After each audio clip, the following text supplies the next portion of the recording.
Alright guys, we're going to show you one of the basic fundamental movement skills of the human body today called the squat. So basically you're going to be working your legs all across the board and just building some good movement mechanics you can translate to usual daily living activities. Very, very functional.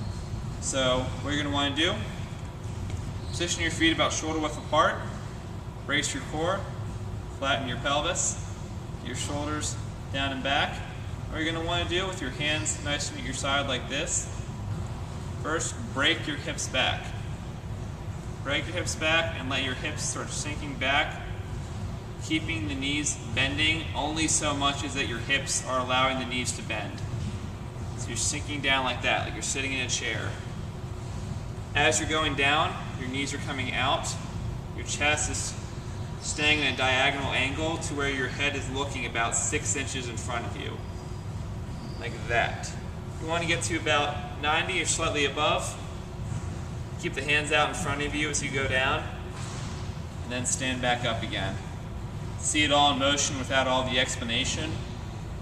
Down like that, and up. Down. When you stand up, squeeze the glutes to the top and finish straight at the top. Down and up.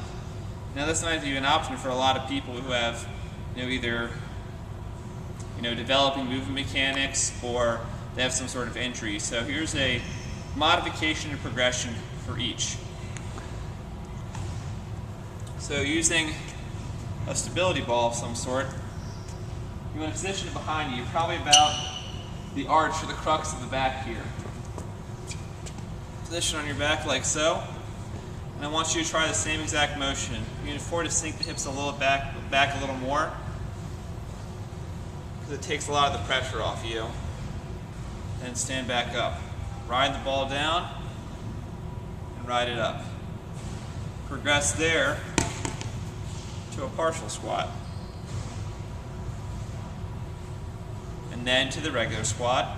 If that becomes too easy, once you've mastered the basic movement of it, you then want to add some weight bearing. So here's one example of a weight bearing exercise you can add to the squat.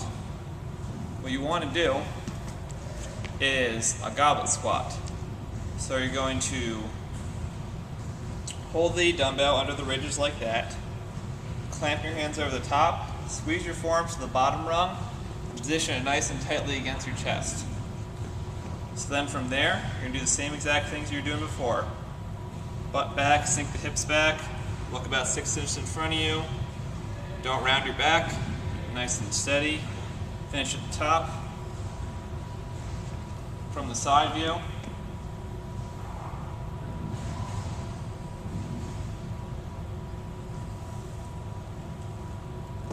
And the air squat from the side view, just so you get a good idea of how all the mechanics work together.